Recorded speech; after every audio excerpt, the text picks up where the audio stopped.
moving ahead, I just wanted to understand to both of you about your journey with UNICEF and first of all, your journey with UNICEF, and after that, we'll move forward with the conference that took place. Yeah, so just tell me about your experience as a youth advocate. So, like, how you feel, or like, just I wanted to have a brief idea of this. Okay, so talking about my experience as a youth advocate, so I'm working as a mental health youth advocate for UNICEF Nepal. So, mental health, it has been the field of my passion and my interest because of many reasons. But in my country, like in other places, mental health, it is a very stigmatized topic. People are not willing to prioritize it as much as their physical health. So, it has always been very challenging to make people understand what mental health is and to help them cope with the mental health problems by effectively acknowledging them and seeking help according to need. So it has actually been a very challenging thing. And in my country, because I work for youths, I work with youths, we do not really have comprehensive mental health education in the curriculum. So people, the young people, they do not have proper insights on these things. So they are the ones who are more vulnerable to having mental health problems. But I think the condition is not really very favorable for them.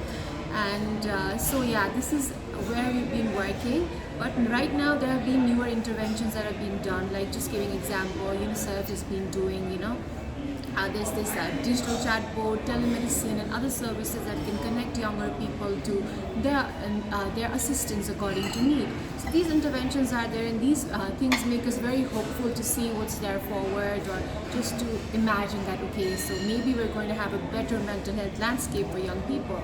So that is the basic concept. Context of my country's mental health status and working here.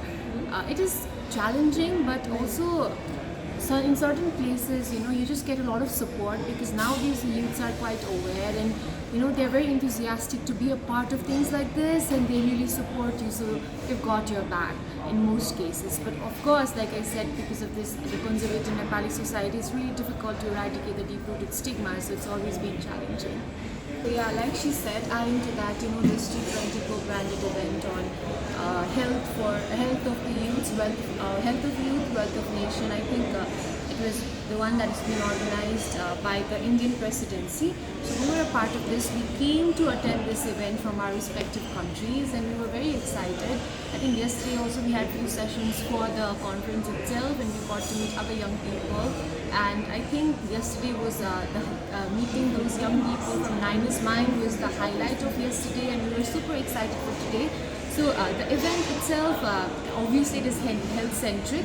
So it focuses on calling for investment in the field of health and well-being of adolescents and young people. So the whole event, it had different segments. The first segment, there was the inauguration, there was the speeches, and then after that we had panel discussion sessions, and then we had the town hall sessions and interactions by different young people.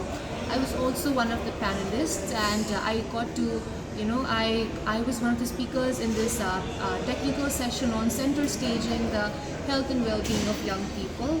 And as a panelist, I could share my experiences, share my knowledge, the condition and challenges that we face in my country, and I was also able to interact with a lot of young people after the session, which was actually really good, because I think that is the essence of being here in India, that I'm getting to meet Indian youths. They're from, there were people from Hyderabad, Gujarat, and then Karnataka, is it Karnataka? Yeah, that's Karnataka, and then Odisha, yeah, and I think one more, I don't know, but there were a lot of people who came and interacted. It was really good. Some of the people, they also told me that, they were not really satisfied that the spectrum of LGBTQI mental health was not really included or not given the special priority in panel discussion, but I think that is something that has to be addressed, and it will.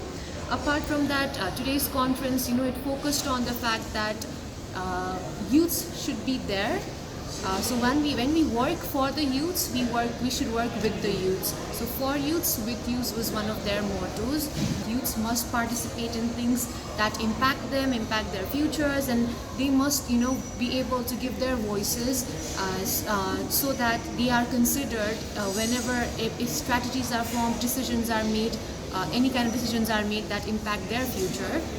that was there, and different complexities of the health of the youth were addressed. Like it was, and one of the major subjects under health was mental health, which is definitely something that I've been working on, and I think I was more concentrated on mental health aspect of health that was included in the different complexities of health that came in the conference. And apart from that, they also talked about extending part sexual reproductive. Yeah, and obviously not to forget there were topics of sexual reproductive health that were included as one of the major subtopics in the discussion.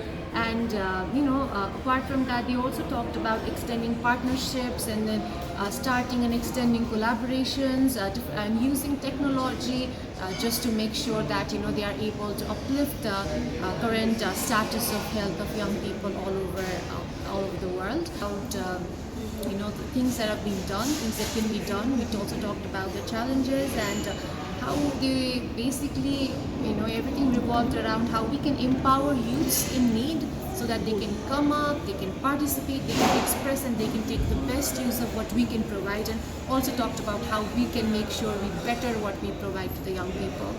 Just wanted to ask one more question to you, first of all. So, in what percentage of increase I can say you have witnessed after COVID in the condition of mental health, especially for the students, because students were the only ones who suffered a lot.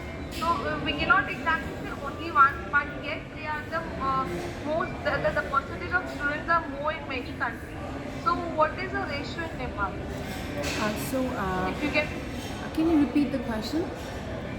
and what is the percentage of mental health that students of mental health, how much it has affected?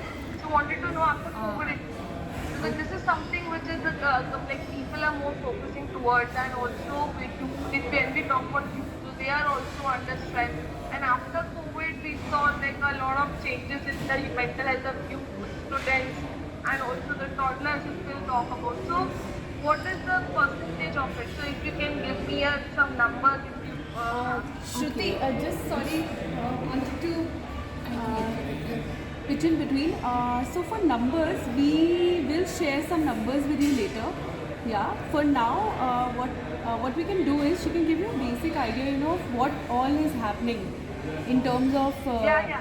yeah. So that's what. After COVID, what kind of things, there's a change or And something.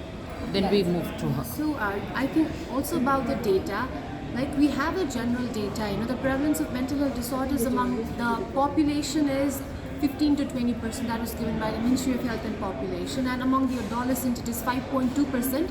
This is given by the National Mental Health Survey in 2019, which is before the COVID. So we do not have a data that can be more recent than this in the country itself.